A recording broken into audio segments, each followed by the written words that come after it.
दोस्तों, सीरिया में जंग की तपिश बढ़ रही है और अब मामला काफी पेचीदा हो चुका है क्योंकि सीरिया में इस्राएली रेजिस्टेंस फोर्सेस की तैनाती हो चुकी है, यानी कि एंट्री हो चुकी है। साथ ही यमन के हुती आंदोलन को लेकर कनाडा से बड़ी खबर निकलकर सामने आई है। कनाडा ने हुती आंदोलन के खिलाफ एक बड़ा कदम उठाया है। क्या है ये कदम, आगे बताऊंगी। सीरिया की सरकारी सेना की फतेह से जुड़ी भी कुछ खबरें सामने आई हैं। आज आप बहुत कुछ सीरिया के मामले में इस छोटी सी वीडियो में जानने वाले हैं। गजा में इसराइल की ताजा भयानक कार्रवाई, इसराइल के कब्जे, उसकी साजिश का खुलासा हुआ है, जिसकी एक एक जानकारी आपको इस वीडियो में पूरे सबूत के साथ दूंगी। इसके अलावा अमेरिका का यूक्रेन को हथियार की सप्लाई के वादे पर भी बात करेंगे जो कि उसने यूक्रेन से किया है, और गजा में युद्ध विराम से जुड़ी क्या नई खबर निकलकर सामने आई है यह भी आपको बताऊंगी। लेकिन इन सब से पहले आपसे एक गुजारिश करना चाहती हूँ जो हर रोज करती हूँ दोस्तों। रोज की तरह आज भी यही कह रही हूँ कि वीडियो को लाइक करिए सबसे पहले, उसके बाद कमेंट में अपना नाम, जहां से आप हमारा ये वीडियो देख रहे हैं, लिखना मत भूलिएगा। दोस्तों, लाइक आप लोग वीडियो को करते रहे हैं, इसलिए जरूर से सबसे पहले लाइक किया करिए। आपके लिए इतनी मेहनत से, इतनी रिसर्च करके एक एक चीज लेकर आती हूँ, इतनी सारी खबरें लेकर आती हूँ, तो आपका भी इतना तो फर्ज बनता है कि आप वीडियो को लाइक करें। मैं आपसे इतनी उम्मीद तो कर ही सकती हूँ, तो वीडियो को जरूर से लाइक करिए। अब चलिए बढ़ते हैं खबरों की ओर, लेकिन पहले नजर डालते हैं आज की बड़ी खबरों की हेडलाइंस पर। सीरिया में जारी जंग में आया नया मोड़, अब इस्लामी रेजिस्टेंस फोर्सेस की हुई एंट्री। सीरियन अरब आर्मी की एक और जीत, कई इलाकों को सीरियन नेशनल आर्मी से छीना, किया कब्जा। कनाडा ने हुती आंदोलन के खिलाफ उठाया बड़ा कदम, किया आतंकी संगठन घोषित। इसराइल के गजा पर कब्जे की एक और साजिश नाकाम, गजा के नेट्सारिम कॉरिडोर में बनाया बड़ा सैन्य इलाका, 600 से ज्यादा इमारतें गिराई, 10,000 लोगों को विस्थापित होने के लिए किया मजबूर। हमास ने किया बड़ा दावा, कहा इस्राएली हमलों में 33 ज़ियोनी कैदियों की हुई मौत। द लाइव टीवी, सच सबसे आगे। आदाब दोस्तों, मेरा नाम है मिसबा खान और आप मुझे द लाइव टीवी पर देख रहे हैं। दोस्तों, दुनिया के कई हिस्से में जंग और विवाद इंसानी जिंदगियों को तबाह कर रहे हैं। गजा और हुती पर बात करने से पहले बात करते हैं सीरिया की।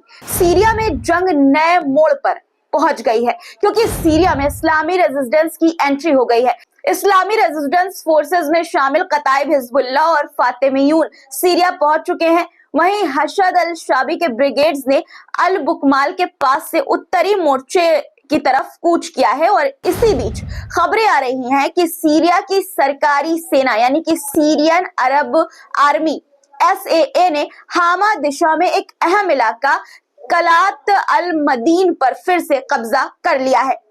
अमूद इलाके पर भी SSA की फतेह की खबरें आई हैं। खबरें हैं दोस्तों कि सेना ने अमूद नामक इलाके को भी खानसिर के पास जीतने का दावा किया है। सेना का कहना है कि उन्होंने अलबाब दिशा में खानासिर नामक शहर पर भी कब्जा कर लिया है। अगर ये दावा सही है तो सीरियन नेशनल आर्मी के लिए ये एक बड़ी हार मानी जाएगी क्योंकि ये इलाका नॉर्थन सफीरा डिस्ट्रिक्ट का एक मात्र बड़ा शहर है। दोस्तों, बहुत से लोग हैं जिन्हें सीरियन अरब आर्मी और सीरियन नेशनल आर्मी में क्या फर्क है ये मालूम नहीं है, तो पहले जल्दी से आपको बता देती हूँ ताकि आपको मामला और ज्यादा समझ में आने लगे। उसके बाद आगे की खबरों पर बात करूंगी। देखिए, सीरियन अरब आर्मी यानी कि SAA सरकारी सेना है। सीरियन अरब आर्मी सीरिया की आधिकारिक और सरकारी सेना है। ये राष्ट्रपति बशर अल असद की सरकार के प्रति वफादार है। इसे रूस, ईरान और हिजबुल्लाह जैसे संगठनों का समर्थन मिलता है।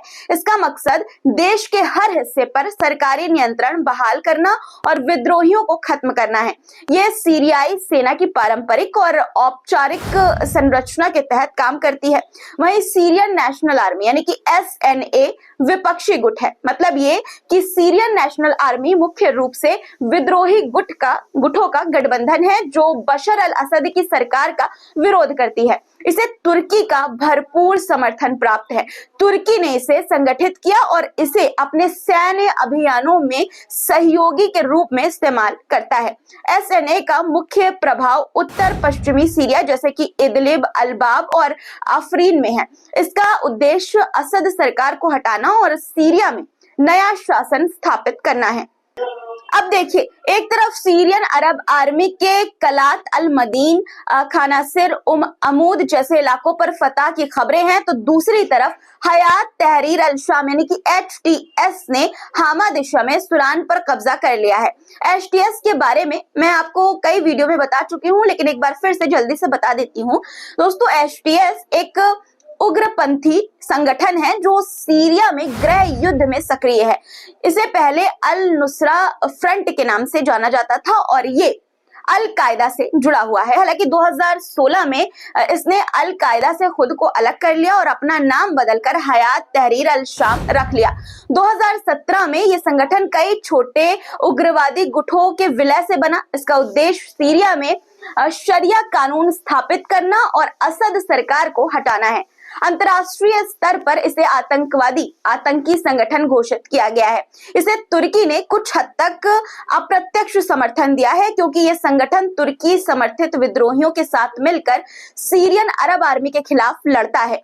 यह न केवल असद सरकार बल्कि कई अन्य विद्रोही गुटों और ISIS के साथ भी दुश्मनी रखता है।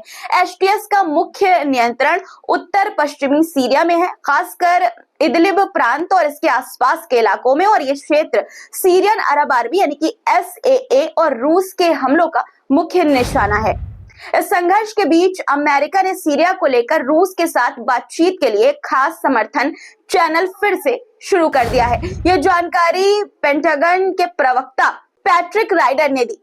इसका मकसद सीरिया में तनाव को कम करना और स्थिति को काबू में रखना बताया जा रहा है। दोस्तों, अब बात यमन की करते हैं। बड़ी खबर है कि कनाडा ने यमन के हुती आंदोलन को आतंकी संगठन की लिस्ट में शामिल कर दिया है। जी हाँ दोस्तों, हुती आंदोलन यमन की सियासी और मजहबी सूरत हाल में एक अहम भूमिका निभाता है, लेकिन कनाडा का ये कदम क्या सिर्फ एक राजनीतिक फैसला है या इसके पीछे बड़े ग्लोबल एजेंडा छुपा हुआ है? ये सवाल उठता है और हुती आंदोलन पर इसका क्या असर होगा, ये भी अब देखने वाली बात होगी।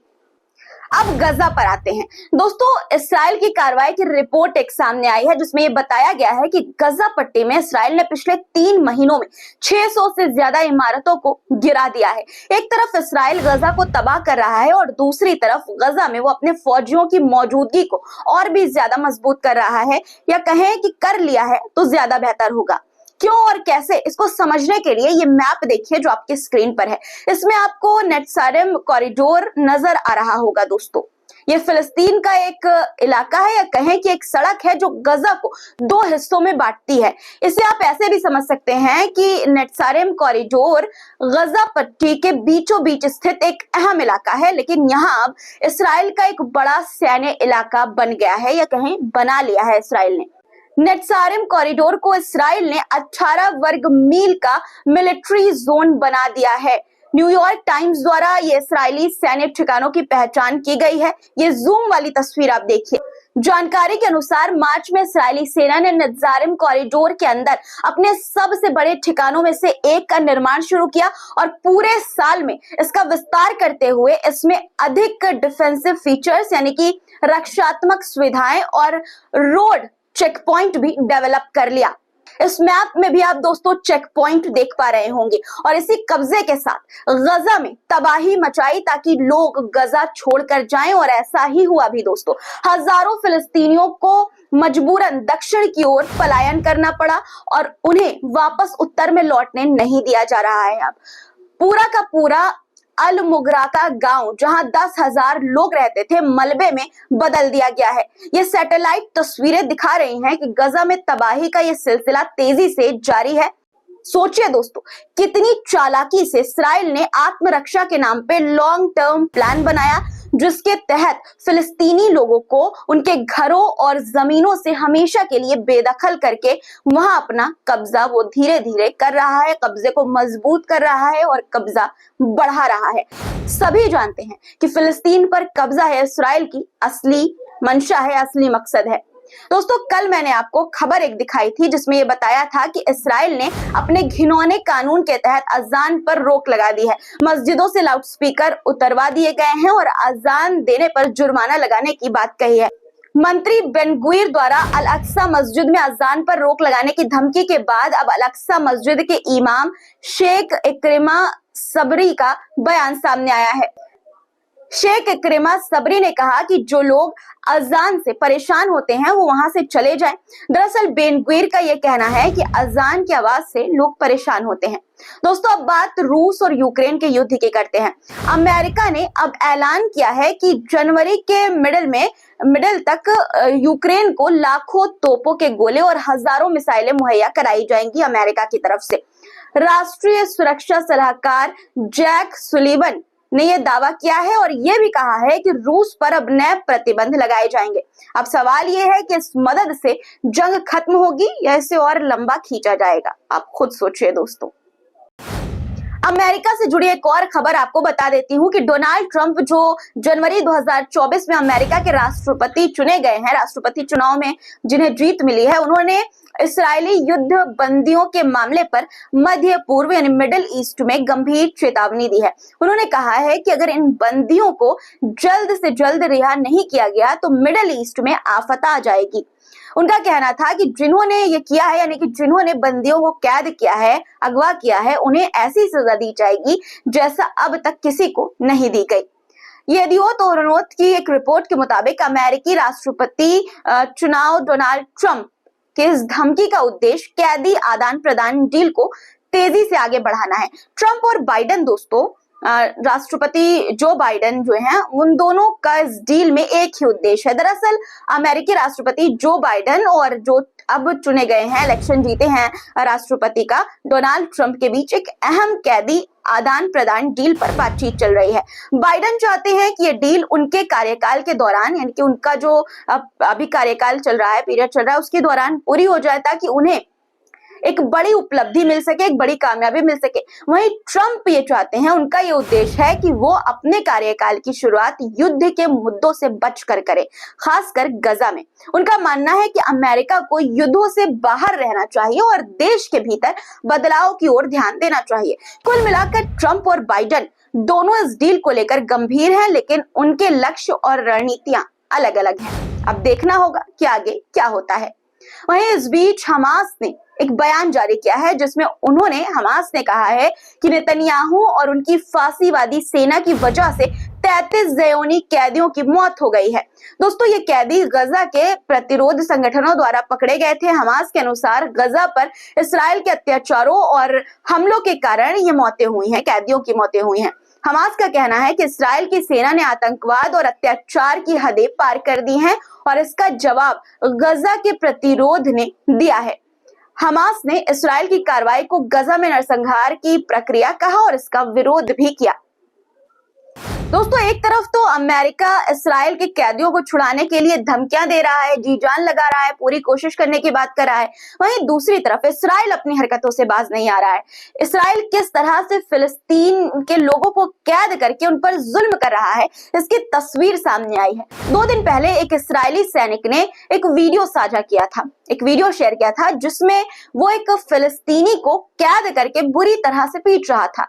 यह घटना नबलुस, जो कि पश्चिमी तट पर स्थित है, एक शहर है, वहां की है। इस वीडियो में एक और सच्चाई उजागर होती है जो हमें इस्राएली सेना के अत्याचारों का एहसास कराती है। दोस्तों, अब आप खुद सोचिए, कौन से मुंह से अमेरिका और इस्राएल कैदियों की अदला बदली की बात कर रहे हैं, क्योंकि एक तरफ तो इस्राएल जुल्म कर रहा है, फिलिस्तीन के लोगों को कैद करके उन्हें पकड़कर उनके फौजी उनके साथ अत्याचार कर रहे हैं, उन्हें प्रताड़ित कर रहे हैं। वहीं दूसरी तरफ वो कैसे मांग कर सकते हैं, वो कैसे सोच सकते हैं कि उनके कैदी सुरक्षित होंगे?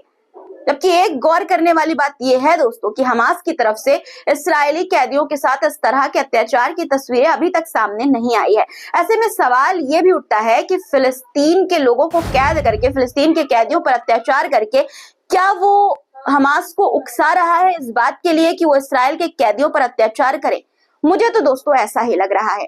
इस बीच इस्राएली मीडिया की रिपोर्ट के मुताबिक खबर ये आई है कि एंटनी ब्लिंकन, जो कि अमेरिका के विदेश मंत्री हैं, उन्होंने इस्राएली मंत्री रॉन डर्मर से मुलाकात की। दोनों के बीच गजा में जारी युद्ध को खत्म करने और कैदी सौदे को आगे बढ़ाने की जरूरत पर बात हुई। ये बैठक इस बात को दर्शाती है कि युद्ध को खत्म करने और शांति की कोशिश जारी है, लेकिन क्या इससे गजा में हो रहे अत्याचारों पर कोई असर पड़ेगा? इस बात की उम्मीद की जा सकती है, लेकिन समय ही बताएगा कि आखिर इस्राइल का मकसद क्या है इसके पीछे भी। दोस्तों, आपको मालूम ही है कि मैंने आपको बताया ही था अपने वीडियो में कि 21 नवंबर को आईसीसी ने गजा पट्टी में फिलिस्तीनी लोगों के खिलाफ नरसंहार के आरोप में इस्राइल के प्रधानमंत्री बेंजामिन नेतन्याहू और पूर्व रक्षा मंत्री योव गैलेंट के खिलाफ गिरफ्तारी वारंट जारी किया था, जिसके बाद आईसीसी पर लगातार दबाव बढ़ते जा रहे थे। अमेरिका तक ने चेतावनी दे दी थी कि सैन्य कार्रवाई हम तो करेंगे भैया। अब इन सब को देखकर ह्यूमन राइट्स वॉच यानी कि HRW ने एक बयान जारी किया है, जिसमें कहा गया है कि आईसीसी यानी कि इंटरनेशनल क्रिमिनल कोर्ट के सदस्य देशों को कोर्ट का समर्थन करना चाहिए। HWR ने एक चेतावनी भी दी है। चेतावनी देते हुए उसने कहा है कि आईसीसी पर दबाव डालना न्याय को कमजोर कर सकता है और दुनिया को इस वक्त न्याय की सख्त जरूरत है। दोस्तों, आज के लिए फिलहाल इतना ही। आज की खबरें आपको कैसी लगी, क्या राय है आपकी, कमेंट में जरूर लिखिएगा। और चैनल को अगर आपने सब्सक्राइब नहीं किया है तो जरूर से कर लीजिए। वीडियो अभी तक देख रहे हैं और लाइक नहीं किया है तो ये बहुत गलत बात है। दोस्तों, वीडियो को लाइक कर दीजिए और कमेंट में अपने नाम के साथ जहां से आप ये वीडियो देख रहे हैं वहां का नाम जरूर लिखिए। फिर मुलाकात होगी कुछ नए मुद्दों के साथ। तब तक के लिए अपना और अपने परिवार वालों का ख्याल रखिए। खुदा हाफिज। द लाइव टीवी, सच सबसे आगे।